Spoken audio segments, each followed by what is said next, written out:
I can still hear the sizzle of the pan when the scallops hit. Crisp edges, golden brown in 30 seconds flat. That sound? It's music to a chef. My symphony. 15 years behind the pass at Le Montclair, and not once did I miss the rhythm. I lived for the heat, the pressure, the chaos, turned to precision. My name's David Renault, executive chef, or I was. Le Montclair wasn't just my job. It was my life, my cathedral of cuisine. I joined when it was barely a whisper in the city's dining scene, just a struggling French-inspired bistro tucked between a wine bar and a shoe boutique in the West End. Back then, I didn't take the job for the prestige. There wasn't any. I took it because I saw potential, and because I believed in what food could do when it was honest, fearless, and made with heart. I worked 16-hour days, 7 days a week. Holidays, birthdays, forgotten. My daughter once brought me a Father's Day card to the back door during service because she knew it was the only place she'd find me. And still, I don't regret it. Not a second, because I built something. Real. Every plate that left my kitchen had a story. My beef bourguignon, that was my grandmother's recipe, slightly reworked, but the soul remained. The lavender-crusted duck, inspired by my honeymoon in Provence. My staff? They weren't employees. They were family. Matteo, my sous chef, I trained him from a line cook fresh out of culinary school. Claire, my pastry chef, she started as a dishwasher. We grew up together in that kitchen, and we earned our stripes. James Beard, nods, Michelin whispers, full bookings. For months on end, food critics wrote about us like we were church. We weren't the flashiest place in town, but people came for one reason: authenticity, soul. Then came him. Corporate sent him in. Julian Mercer, fresh from some management firm with optimization in its name. He didn't shake hands when he arrived. No warmth, just a crisp suit, a steel briefcase, and a clipboard. He looked at me like I was part of the furniture. I offered him a coffee. He declined. I introduced him to my crew. He barely nodded. Right then I knew this man didn't care about food. He cared about margins. At first, he observed from a distance, watching service from the glass-walled office upstairs like a hawk eyeing prey. Then the changes began. Quiet at first. The truffle oil's too expensive. Switch to essence. Cut prep time. Fewer components per dish. Do we need fresh herbs on every plate? Each suggestion chipped away at what we'd built. He slashed our imported cheese order, replaced our handmade pasta with frozen packs from a supplier, started firing front-of-house staff I'd known for years. People who helped build Le Montclair into what it was, gone, just like that, no warnings, no goodbyes. I voiced my concerns professionally, calmly. I tried to explain the integrity behind the food, that our regulars noticed the difference, that you can't replace real shallots with powdered onion and expect magic. But he wasn't interested. Julian believed loyalty was weakness. He called. My passion, romantic nostalgia. Then one Thursday, busy lunch prep, saucepans clanging, the scent of reduced veal stock hanging heavy in the air, he called me into the office. I wiped my hands, took off my apron and walked up the stairs. I remember thinking it was about the seasonal menu I'd just submitted. I was excited to share the new duck confit variation, roasted pears, burnt honey glaze. But the second I stepped into that room, I knew. He didn't even look up when he said it. David, we've decided to move in a new direction. Your time with Le Montclair is over, effective immediately, just like that. No thank you, no appreciation for the years, the sweat, the accolades, just those cold words echoing in that sterile office. I was stunned. I don't understand, I said quietly. The new menu, Julian, we've been packed for months. Why now? He finally looked at me, not with anger, not with regret, just indifference. You're part of the old model. We need agility. Scalability. You're not adaptable. Adaptable. I felt the air leave the room. My hands, those hands that had fed senators, celebrities, and newlyweds on their first night out, were trembling. "Will you at least let me speak to the team?" I asked. "No need. We'll handle the transition." They escorted me out like I was some kind of thief, right past the staff I'd mentored for years. Mateo's face twisted in disbelief. Claire dropped her whisk. A delivery guy, I'd joked, with every Tuesday just stood frozen by the door. I didn't get to clean out my locker. I didn't even get to say goodbye to my knives. Outside, the cold hit me like a slap. The street was still bustling, diners sipping espresso, couples strolling. No one knew that a part of me had just been ripped out and discarded on the pavement, like it meant nothing. I walked for hours that day. No destination, just walking, processing. At home, the silence was unbearable. My wife tried to comfort me, but I couldn't speak. My daughter, older now, just placed a hand on my shoulder and whispered, "They don't know who they messed with." The next few days were a blur. The papers called it an exciting corporate pivot. Julian gave some polished interview about streamlining legacy operations. The food blog speculated on who would take my place. No one called to ask why. No one asked about the man who had built Le Montclair's beating heart. I was crushed, not angry, not yet, just broken.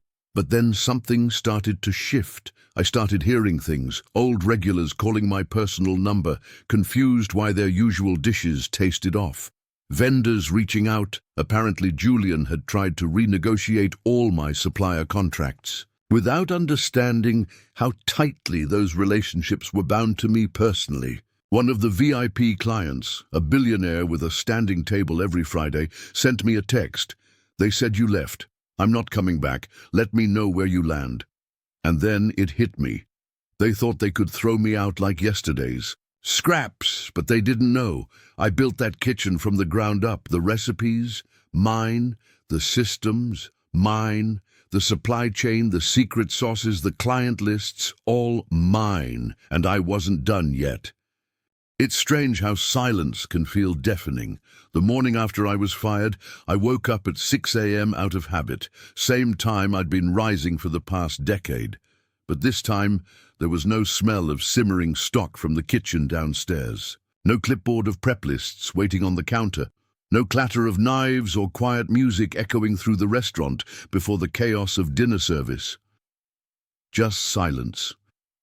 And me, sitting at my kitchen table in an old chef's coat I hadn't taken off the night before. It still smelled of rosemary, charred bone marrow, and heartbreak.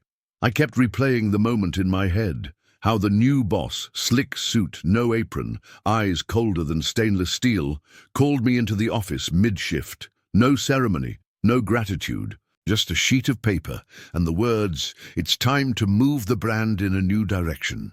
The brand. That word cut deeper than the firing itself, because I wasn't just a name on payroll. I was the brand. I helped build that place from a second-rate fusion bistro into a top-tier name in the city's dining scene. I'd spent nights sleeping on the floor during remodels, taught green cooks how to hold their knives, stayed through snowstorms and holidays to make sure no guest went home hungry, and they tossed me like I was past the expiration date.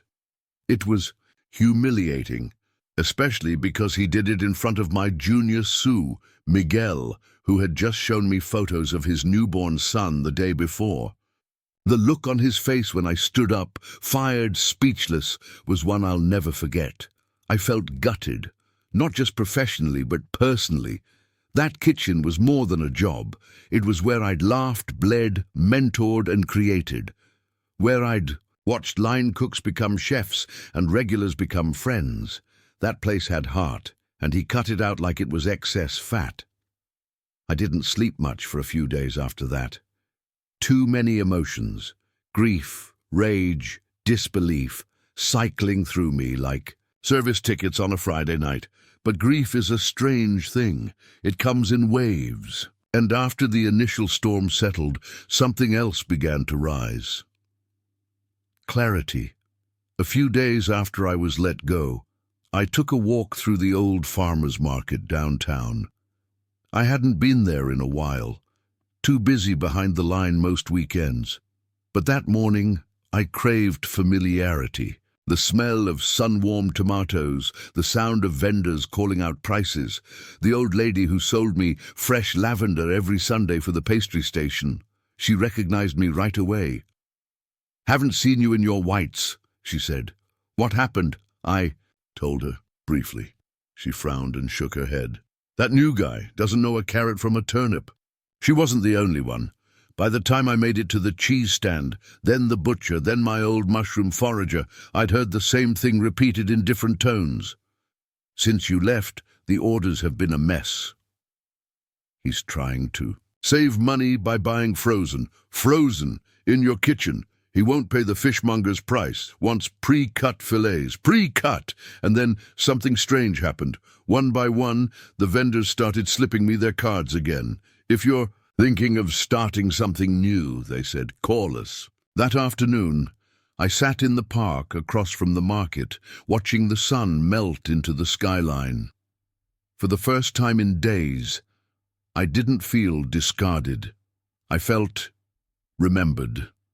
I pulled out my phone and sent a single text to someone I hadn't spoken.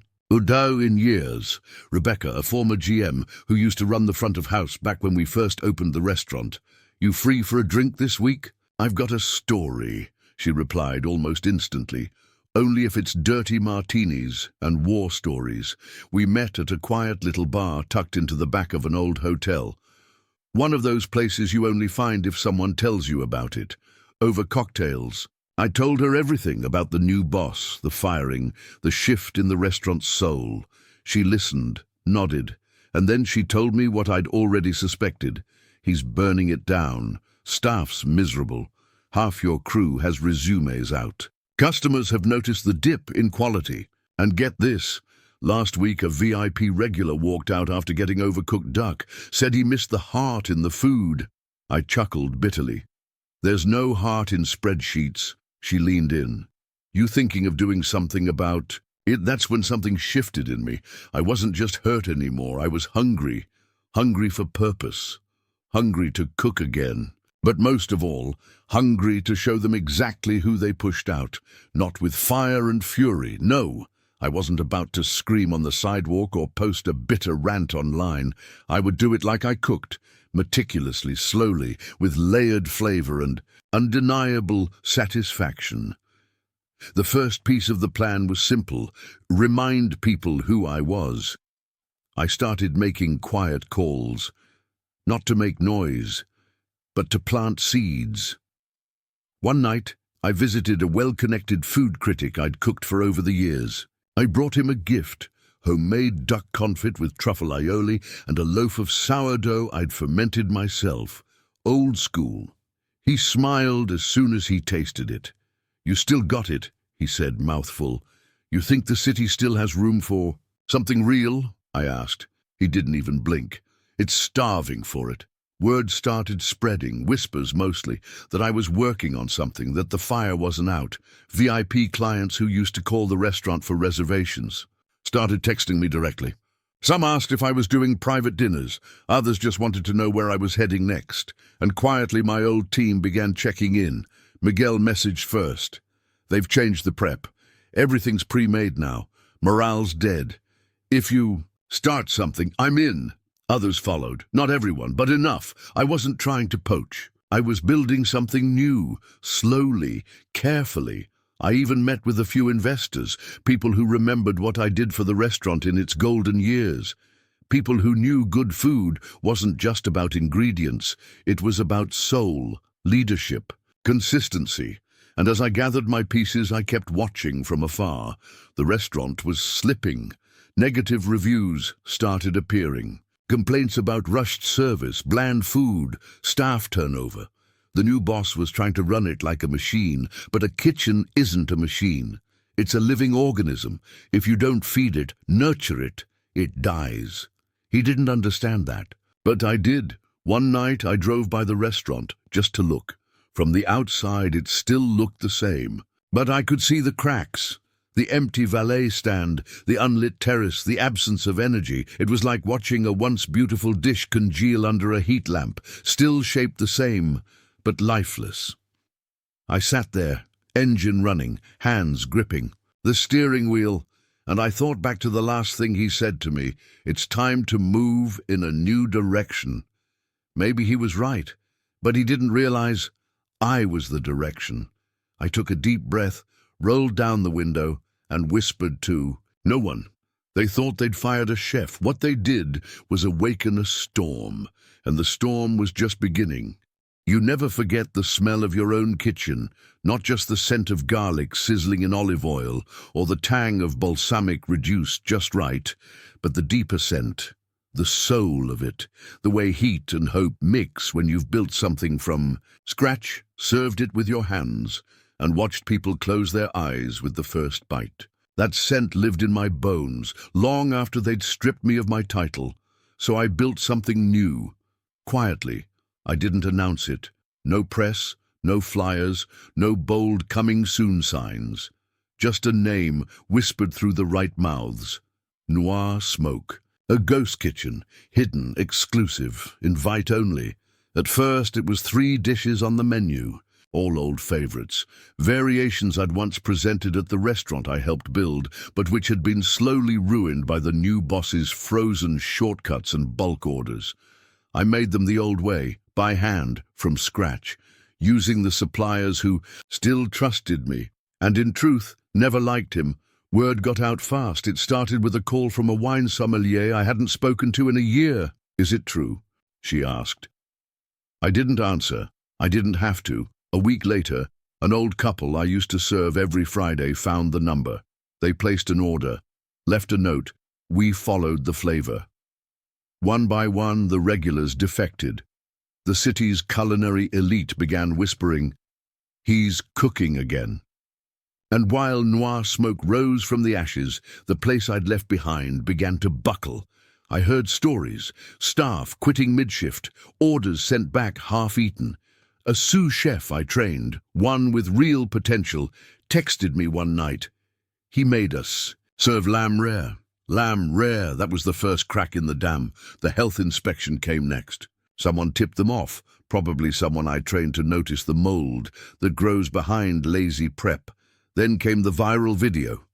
A popular food critic had returned, expecting excellence. What she got was a congealed risotto and a server who cried. While taking her order, she filmed it, posted it. "This place used to be magic," she wrote. "Now it's a cautionary tale." The video had over 2 million views in a week. And I kept cooking. I didn't gloat. I didn't tweet. I simply plated each meal like it was a message, a whisper of justice, flavors that told the truth. I never needed the spotlight. I was the spotlight. One night, as the winter wind howled against the back alley door of the ghost kitchen, I heard a knock. It was Matteo, one of my former line cooks, a quiet guy with sharp eyes and faster hands. He held a brown paper bag of fresh thyme and a 6-pack. "I saved the good stuff," he said. "Figured you'd be the one who'd actually use it." We sat on crates, sharing the beer, watching steam rise from the vents. He looked around the bare-bones kitchen and smiled. "It's like you never left," he said. "You were the heart of it." That hit deeper than he knew, because the truth is, I hadn't just lost a job. I lost a rhythm, a part of myself that beat with every open kitchen door and every ticket hung with urgency. But here, in this stripped-down setup with its single oven and flickering light, I had it back. I heard more after that. The new boss had tried a fusion menu, Korean, Italian, or something ridiculous like that. People laughed, staff revolted. Someone, maybe a rival chef, maybe just karma, had arranged for their biggest catering event to get cancelled last minute. I didn't ask for details. I didn't have to. I did, however, start dropping quiet hints to a few food columnists I trusted. Nothing direct, just stories about technique, about the decline of respect for the process, about why some chefs rise while others microwave their way through. Mediocrity. I mentioned nothing specific, but they knew. They always do. A month after opening Noir Smoke, we had a waiting list. Not for tables, we didn't have any. For time slots. The privilege to pick up a box that held something real. People posted photos of the plating, the care, the passion. The return of the real chef began trending on a local food blog. It was never about revenge, not really. It was about reminding them who built it. About letting the new boss feel what it's like when the soul of a place walks out and takes everything that mattered with him. And the biggest blow hadn't landed yet. It came, as poetic things often do, in a neatly folded newspaper left on my doorstep. Sunday morning. The front page of the food section, a critic I'd always respected, had reviewed both restaurants, mine and the one I left behind. It wasn't a comparison at first, just an observation. 2 meals, 2 philosophies. But the final paragraph, read, "One dish tasted like a man defending a title he never earned. The other tasted like coming home." They didn't name names, but they didn't need to. That same afternoon, my phone rang. A number I didn't recognize. The voice on the other end was calm, deep, and expensive. "I've been following your work. The ghost kitchen, the press, the discipline," he said. Pause. "I'm an investor. I don't fund food trends. I fund legacies, and I think it's time you had a home worthy of your talent." I didn't say yes. Not yet. That's not how I operate anymore. But I did meet him. His offer was more than money. It was space, freedom, a chance to build something that couldn't be taken by a single tantrum in a boardroom. Sometimes I walk past the old place. It used to glow during dinner, service, light spilling onto the sidewalk, laughter and clinking glasses echoing into the night. Now, it's dim, tables half full. The staff inside look tired. The kitchen windows, once alive with motion, look still. A few nights ago, I stood across the street, unnoticed, watching. A server I recognized walked out, tossed his apron in the trash, and muttered something under his breath. I didn't catch it, but I didn't have to. Revenge isn't fire, it's smoke. Quiet, slow. It wraps around the things people think are solid. And then they crumble. Every move I made was precise, not out of anger, but principle. You see, they thought they could erase me, that by removing the name from the schedule they'd remove the soul from the food. But I was never just a name on a shift list. I was the reason people came, the reason they stayed, the reason the walls meant anything at all. And now I had the city's attention again. Not because I shouted, but because I let my food speak. I stood in the center of my new kitchen one night, after we'd signed the lease. It was empty. Concrete floors, steel beams, nothing romantic about it. Yet, but I could already smell the future, the thyme, the garlic. The first night we'd serve something that made a couple look at each other across a candle and forget the world. And as I looked out the window at the city that once applauded me, then forgot me, then came back hungry, I smiled. I didn't need to ruin them, I whispered to the dark. I just had to remind the world who built them. The line outside the restaurant grew longer every day. It wasn't the hype, not exactly. The tables filled up with a quiet reverence, an unspoken appreciation for something that had been missing for a long time. And every night, as the doors swung open, and the faint scent of roasted duck and caramelized shallots mixed with the cool evening air, I saw the same thing. People looking for what they had lost. The art of real food. The heart behind every dish. Influencers posted their pictures. Critics tweeted their praise. But it wasn't just about the accolades. It was about how it felt to step into the kitchen every day and watch my team move with purpose. To see their eyes light up when we nailed a dish, when we got the order right. A few of the old staff had come through the back door too, some hesitant, others desperate, all of them with the same look. They weren't looking for a favor, they were looking for respect, for the kitchen they remembered. "It's good to work under someone who respects the craft," Matteo said one afternoon, slicing tomatoes with that same care he'd always shown. Didn't need to say anything back. I just let him feel it. When you build something from passion, it can't be destroyed by a few bad hands. It only gets stronger. The old restaurant? It didn't take long for it to implode. Not long at all. It wasn't some swift, dramatic collapse. It was the slow suffocation of something that had once breathed life into the city. First, the investors pulled out.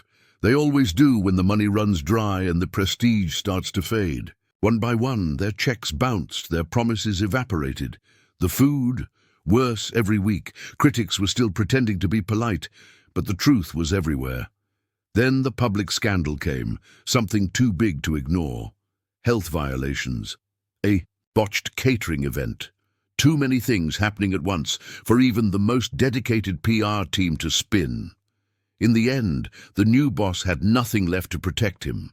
No investors, no credibility, and worst of all, no respect from anyone who had once believed in him. The restaurant closed its doors for good, with no fanfare, just a few forgotten dishes left to rot on a menu that no one cared to read anymore. It was a Wednesday when I saw him again, the new boss. It wasn't planned. I was having lunch with a few of the investors who had backed Noir Smoke when I saw him walking toward me. He looked the same, but there was something different in his posture, something that betrayed a deep, painful shift. He stopped a few feet away, his eyes darting down before they met mine, unable to hold my gaze. His mouth opened, but the words wouldn't come at first. "I need a favor," he said finally, his voice rough as though the weight of the past few months had crushed whatever bravado he'd once carried. I didn't move, didn't flinch. "What kind of favor?" I asked. My tone even, something. "I don't know how to fix this," he gestured vaguely, as though he could wave his hand and make everything right again. "I need help to salvage what's left. Maybe a little advice." I could hear the desperation in his voice, but I had learned something important by then. I wasn't here to rescue anyone. I wasn't here to rebuild what he'd broken. I had my own legacy to tend to. "Do you think advice will save you?" I asked. There was no malice in my voice, just a simple question, one he wasn't prepared to answer. He shifted uncomfortably, looking around at the bustling restaurant as if hoping for some sign of my pity. "I was wrong," he muttered, almost to himself. "I didn't know what I had when you were there." The moment passed. I wasn't going to offer anything more. My silence hung in the air like a weight. And eventually he turned and walked away. No apology, no grace, just the recognition that he had lost, and he knew it. That night I stood in my kitchen and watched my team work. It wasn't glamorous. It wasn't about the fame. It was about the rhythm of the place, the chatter, the clinking of plates, the knives that slid effortlessly through meat, the heat rising in the oven like the promise of a perfect dish. I thought about everything I had built, everything I had lost, and most importantly, everything I had gained. In that moment, I realized something profound, something that might have eluded me if I had been blinded by anger, by revenge. It wasn't about the restaurant or the critics or even the boss who had once thought he could replace me. It was about the work itself, the craft, the love for every single dish, the satisfaction of doing something because it was right, not because it was easy or profitable. That was something no one could take from me. That was the real legacy. The next morning I walked through the kitchen one last time. The aroma of fresh rosemary and lemon zest hung in the air. A few cooks looked up as I passed, their hands steady, their focus sharp. It was a beautiful thing to witness. I stepped outside and let the sun hit my face for the first time that day. The street was busy, cars and people rushing by, but for a brief moment everything felt still. I could hear the hum of my kitchen. In my mind, the familiar rhythm that would keep me grounded. It wasn't about beating the old boss. It wasn't about rubbing my success in his face. It was about something far simpler, about finding my own worth again, about making sure that when the door slammed shut on the life I used to know, I didn't just walk away. I forged something new, Something real, something that would last, and that was the quiet victory I had always been searching for. I thought about that door, about how it closed behind me with a finality I hadn't understood at the time. But now I could see it for what it was: a door slammed shut, but it had opened something far bigger, a space for something better. A place where real food, real passion, and real respect could thrive. I didn't need to destroy anyone. I just had to show them how it's done. And so the legacy continued. One dish at a time, one quiet step at a time. They fired a chef, but they forged a legacy, and it all started with one door slamming shut.